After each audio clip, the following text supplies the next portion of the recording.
वरहमतुल्लाहि वबरकातुहू।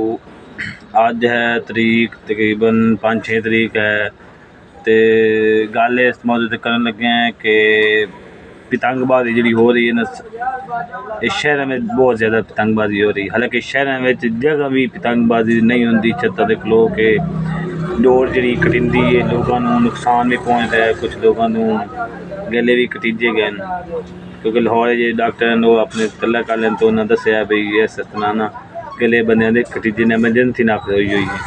लेकिन पतंगबाजी पहले बंद हो गई है तो मुड़ हम गौरमेंट ने बाकायदा इजाज़त दे दी थी, लाइसेंस दे दिता है भी जाओ पतंगबाजी करो।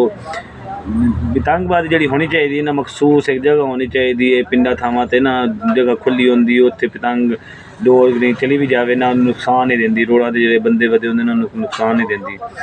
तो ये ग्राउंडा में या किसी जगह तो होनी चाहिए पतंगबाजी, इधर रोड तो होएगी, शहर की छत्तर तो होगी, गहरी गल है जो पतंग जो खरीदी है वो गहरी गल है, नुकसान तो नहीं देना है, गड्डी ने नुकसान देना है, बंदे ने नुकसान देना है, जानवर ने नुकसान देना है। तो कोशिश करनी चाहिए गौरमेंट को कि मखसूस जगह कर दे या शहर में जगह हो जाए, पिंडा थावां जगह तो चले जाए लोग। लेकिन पिंडा थावां वाले पतंगबाजी नहीं बना रहे, इस शहर वाले बना रहे क्योंकि वेले लोग कम ही है।